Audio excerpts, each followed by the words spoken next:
Corey Perry makes his LA debut, and the Kings look more like the Kings. That and more on this edition of Locked On LA Kings.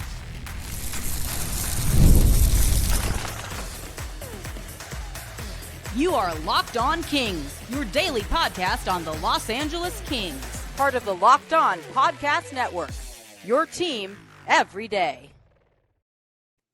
Hey, Kings fans, welcome to Locked On LA Kings, part of the Locked On Podcast Network, your team every day. Thanks for making Locked On LA Kings your first listen every day.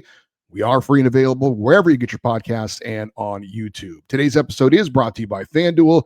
Download the FanDuel app by visiting FanDuel.com and win $300 in bonus bets if your first $5 bet wins. I'm Eddie Garcia, your host of Locked On LA Kings. I've worked in sports media for the past 30 years.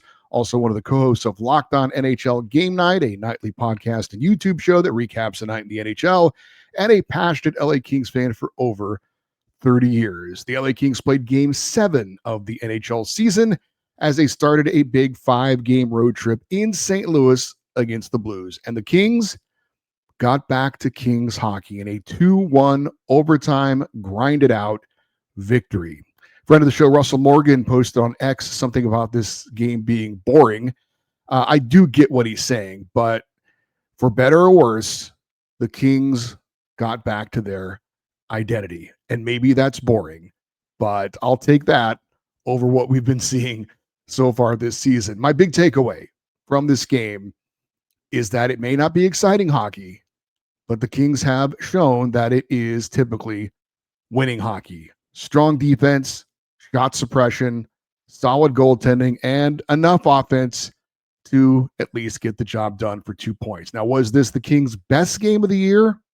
I'm not sure about that, but I don't think there's any question the Kings looked like the Kings we're used to seeing more in this game than any of the other games we've seen so far.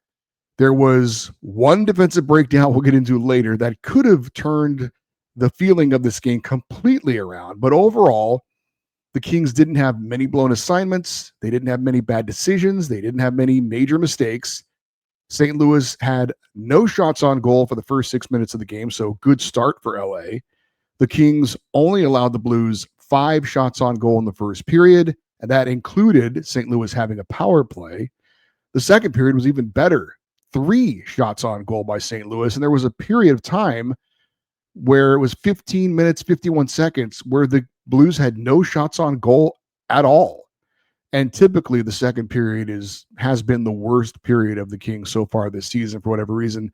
Now, the Blues did put a decent pushback on to start the third. They did score a power play goal to tie it, but LA was able to respond, take some of that momentum away from the Blues, and eventually get the game into overtime where they would win it. Let's check out the game stats in this one, and the win over St. Louis. Kings with the 2-1 overtime victory. Shots on goal favored LA 28-18. Power plays were even for each side. Kings 1 for 3, St. Louis 1 for 3. Faceoffs did favor the Blues 53.4% to 46.6%. Hits favored St. Louis 20-13. Block shots favored the Kings 14-9. So we're going to get obviously much more into some of the individuals for this game, but I did want to talk about the defensive unit and the minutes distributed in this game. And it was, I personally think it was a little disappointing, even though we talked about how the Kings did get back to their identity. But I would certainly like to see these minutes distributed a lot more evenly. Drew Doughty played 26 minutes and 20 seconds. I'm not saying anything. Mikey Anderson, 23 minutes and 2 seconds. Brian Dumoulin, 20 minutes and 14 seconds. Cody Ceci, 16 minutes, 38 seconds. Joel Edmondson, 15 minutes and 41 seconds. And Brandt Clark, 14 minutes and 55 seconds. I'll say it again. Brandt Clark is not playing enough minutes. And I'm not sure what the explanation is for this. And I get it was for a long time in this game. It was a 1-goal game. Obviously, it was a very close game from start to finish. But, if you're protecting a lead, okay, that's fine. But I don't see why that means Brandt Clark can't see the ice. I mean, I'm watching the games and he's playing just as good as anybody else right now defensively, to me. So we will keep monitoring this as the season goes along and see if this starts to change at some point in the season. But Brant Clark being on the bottom for minutes played for defensemen, to me, is not a good idea and doesn't help him get ready for hopefully playoff hockey. And again, right now that's to be determined. But if that's part of the process of what we're trying to do, to not repeat the sins of the past, I don't see them really working on that at this point. But there's still a lot of hockey to be played. If by the end of the year, Brant Clark is getting more minutes and things are a little bit distributed more evenly, then all good. As far as the penalty breakdown, we've been keeping an eye on this because the Kings have been taking too many penalties. 3 penalties in this game, that's manageable. Corey Perry took a tripping penalty in the first period. Kings killed it off. Joel Armia took a tripping penalty in the second period. Kings killed it off. Then Darcy Kuemper was called for tripping on a call that was questionable, I thought. Unfortunately for the Kings, they did not kill that one off. The Blues tied it up at 1-1. In overtime, the Kings did not take a penalty. However, they did draw a penalty, which led to the overtime game-winning goal, which we'll talk a little bit later on. The Kings did get a power play in a crucial moment, and they did convert on that power play, a 4-on-3 power play in overtime. Adrian Kempe with the game-winning goal. We'll give the details on that coming up a bit as well. So the Kings were able to correct a lot of the problems we've seen so far this season, at least for this one game, and that clearly played a large factor in why they were able to get the win in this one. The Kings got off to a good start. They didn't take a bunch of penalties. They didn't have many missed assignments. They didn't give up a lot of high danger scoring chances. They played good defensive sound hockey throughout, and they end up getting a huge power play goal in a key moment. So a lot of things we have seen the Kings not be able to do to this point, at least consistently. We didn't see that in this game, and I'm sure that is a huge reason why the Kings got 2 points, as they were able to reestablish, at least for this one game, their identity of being a strong defensive team. Kings head coach Jim Hiller was asked afterwards, was this the Kings' best game of the season? And he said, quote, "I would say so, yeah. I mean, there were a few parts that we didn't like, a few turnovers in the second period, a little bit. Didn't like to give up the power play goal, of course, but I don't think we gave them much as far as quality. We didn't get a lot either, but it worked. We were under the goal line a little bit and got some shots from the top, which we hadn't been doing. We'd like for it to be a little easier than that, but I don't know. It's the way we win games, just start to finish. She's usually a grind," end quote. And again, as we said earlier, it may not be beautiful, it may not be entertaining, but it does seem to be effective hockey for the LA Kings. And it might be boring to some, but personally for me, winning is never boring. I will take a 3-2 win every day of the week. So, look, it's just one game.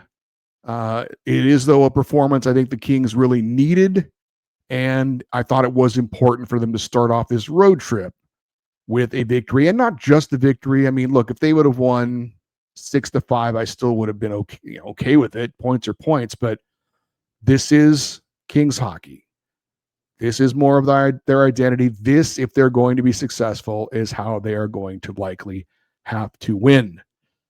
The Kings have now gone beyond regulation 4 times in 7 games. They have a shootout win and a shootout loss. They have an overtime win and an overtime loss. Kings snapped a 4-game losing skid and are now 2-3-2 on the season for 6 points. Still a lot of work to be done, but a much-needed win.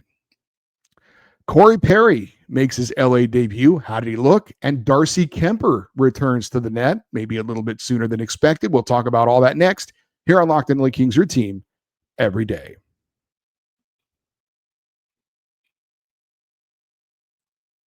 Most people can't name all their financial accounts or even what they're worth, whether it's 401ks, properties, or investments. And when you don't have the full picture, you can end up leaving money on the table.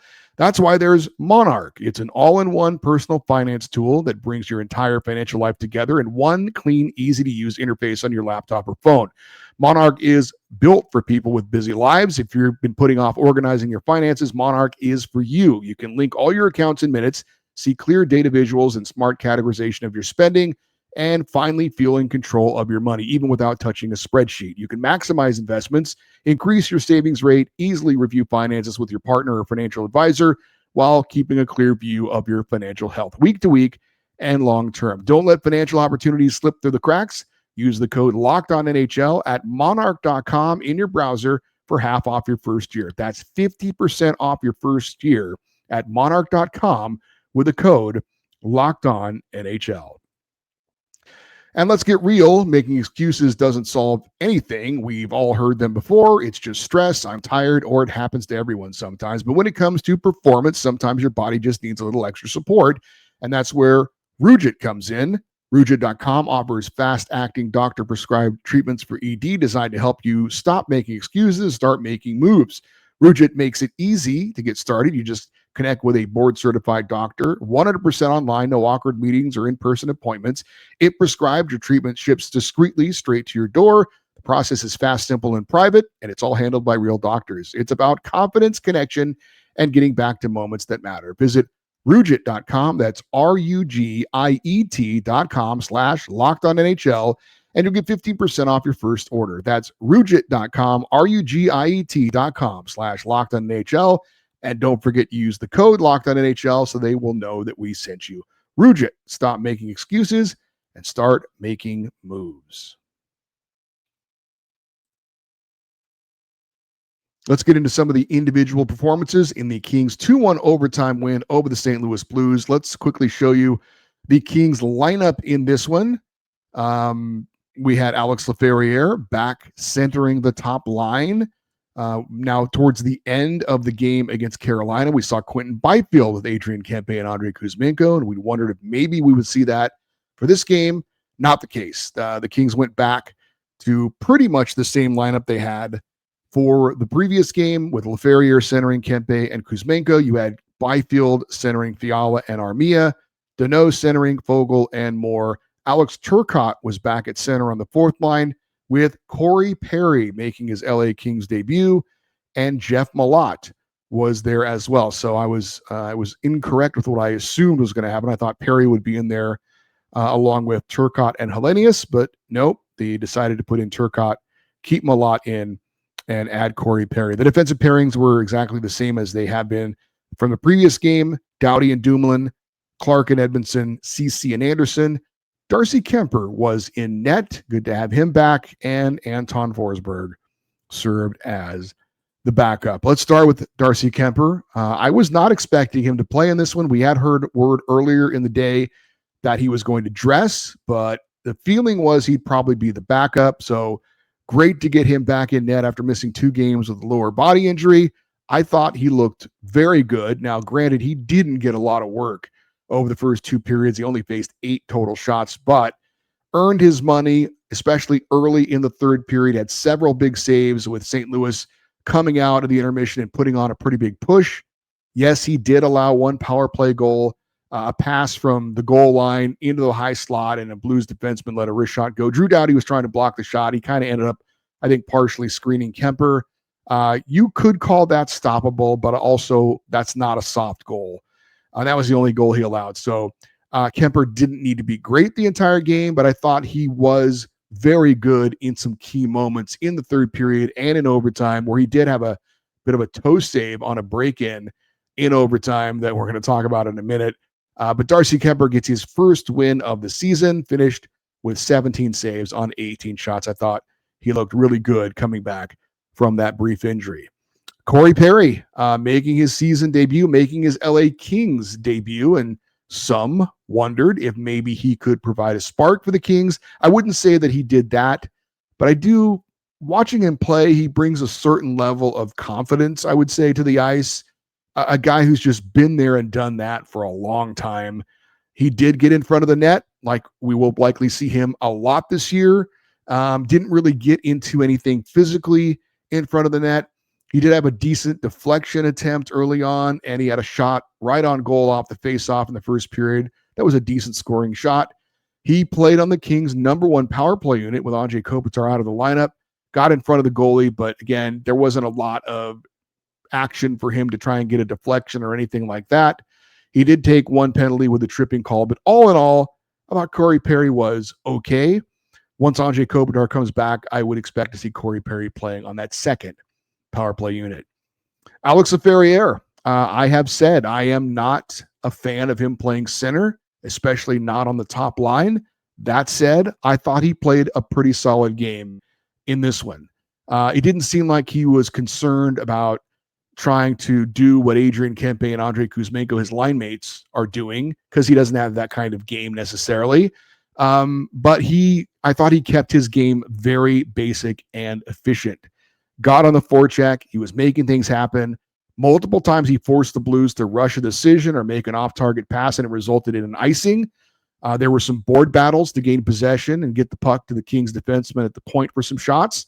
And while the Kings didn't score on any of those opportunities, it was an example of how Alex Laferriere can be effective. He was playing in a straight line all night. He was involved physically, and he did score the first goal of the game. It was a play in which he was kind of behind the play. The Blues end up turning it over. It resulted in him getting a break in. And to his credit, a beautiful finish, a backhand shot into the top part of the net for his first goal of the season. Now, I don't know if Laferriere was told to maybe simplify his game, maybe be a little bit more blue collar. Don't worry about making plays with Kempe and Kuzmenko. Like I said, I thought he played a very straight ahead physical style. I thought it suited him, and he got some good opportunities. He made some things happen. He played on the penalty kill a little bit. I think the only glaring weakness is probably something that's not a surprise, and that's faceoffs. He is not good in the faceoff circle. It's not something he's done a lot. It's understandable, but it's also one of the reasons why I'm not crazy about him playing center. I realize it's only temporary until Anze Kopitar comes back, but Alex Laferriere, one of 8 as far as faceoffs taken. Adrian Kempe had a huge hand in this win. He created the turnover and passed the puck ahead to Alex Laferriere and got the primary assist on the first goal of the game. And then in overtime, he fired a one-time shot into the bottom right corner of the net to end the game for Kempe, his third goal of the season, first power play goal of the season, and first game-winning goal of the season. He also has a team-leading 9 points at this point. Pay that man. And I don't know what this is if you're watching on YouTube, that whatever he's doing with his, I don't know. He's doing some sort of a pose when he scores. I love it. I'm not sure what it is. If he's like taking aim at the goalie, I'm a fan of it. I hope we see it a lot this year. It's pretty cool. Andrei Kuzmenko made a nice play in overtime to draw the penalty, which put the Kings on the power play in overtime, getting the overtime game-winning goal. He made a nice move around a defender, got hooked, still got the shot off too. And then in overtime, he had the primary assist on Kempe's one-timer to end the game. Also had a nice wraparound chance in the third period. For Kuzi, he now has 4 assists and 5 points on the season. So he played a key role in the Kings getting this win. Quentin Byfield won several key faceoffs on the penalty kill and the power play. He won the faceoff on right after the penalty was called on Kuzmenko. They had a draw in the Blues end. He won that faceoff to start possession and eventually score the power play goal to win it. He was very good in faceoffs all night. He won 15 of 22 faceoffs, 68.2%. That's excellent. I didn't look it up. It may be the best night he's ever had taking faceoffs amongst them, I'm sure. He did draw a power play when he got tripped, skating around a Blues defender. Didn't get any points, but he played 20 minutes and 51 seconds, the most of any Kings forward. He did lose the faceoffs to start overtime. That was the one faceoff that he probably wishes he would have had back. And he and Kevin Fiala had a miscommunication to start overtime. I think it was more Fiala's fault, I think. But whoever was supposed to cover the Blues player that had the puck didn't. And suddenly it's Drew Doughty trying to play backup and chase down this guy. He went around Doughty, went to the net, got a great scoring chance. That was the one where Darcy Kuemper actually kind of got his toe on it and knocked it away.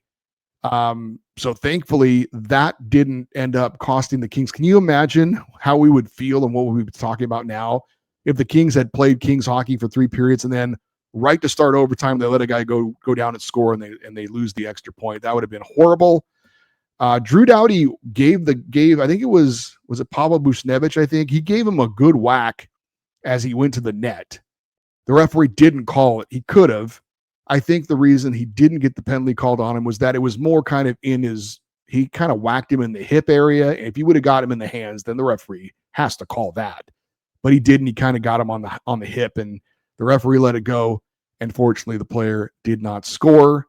But for Quentin Byfield, I thought it was even in a game where you don't have points, I thought he was a player that did positively affect the LA Kings. Some quick stats overall for the Kings. Adrian Kempe was the only player to have a multi-point game with 2 points, the goal, and the assist. Brian Dumoulin surprisingly led the Kings in shots on goal with 4. Brant Clark and Alex Laferriere each had 3 block shots. Jeff Malott, who got in a fight in this one again, led the Kings in hits with 4.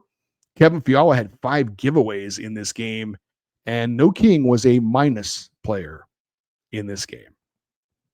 So we saw Corey Perry on the ice. We saw Darcy Kuemper return to the ice. Is the captain next to return? We'll talk about that next here on Locked On LA Kings, your team every day.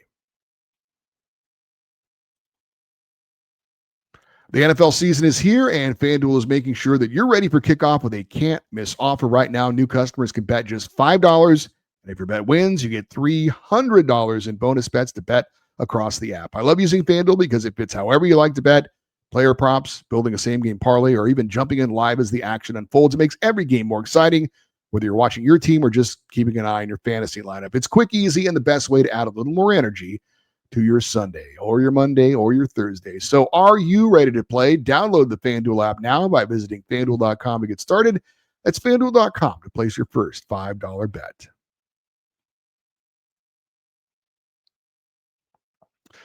We haven't done this in a while because the Kings haven't won in a while. Just their second win since the second game of the season. But we're going to give out our 3 crowns of the game. We don't do the 3 stars here because we're Kings. We give out crowns. Andrei Kuzmenko was a serious candidate to be crowned for this game, but I'm going to go with our 3 crowns. I'm going to go Alex Laferriere. Talked about, I thought he had a strong game, playing in a difficult place on the top line, centering a position he's not familiar with. I thought all in all, very solid game for Laffy. I'm going to go, look, it could have been Adrian Kempe or Darcy Kuemper. I'm not really doing the first star, second star, third star. I'm just giving the 3 crowns. These guys all played well. If you were going to give a number 1 star, it's either Kempe or Kuemper. But Adrian Kempe with the game-winning goal in overtime and the primary assist on the first goal of the game, he clearly was a big factor in all this. And, of course, Darcy Kuemper, he wasn't busy throughout, but made some very, very big saves. One in overtime, several, especially at the start of the third period. He gets his first win of the season, allowing the 1 goal on 18 shots and coming back off the injury, getting right back out there and playing in what felt like an important game. Good to see Darcy Kuemper back out there and looking like Darcy Kuemper. So the Kings are now headed to Dallas for a game against the Stars. Will we see Anze Kopitar in Big D? Well, he's going to be there. Will we see him on the ice playing? It is possible. He did skate in a non-contact jersey in practice before the Blues game.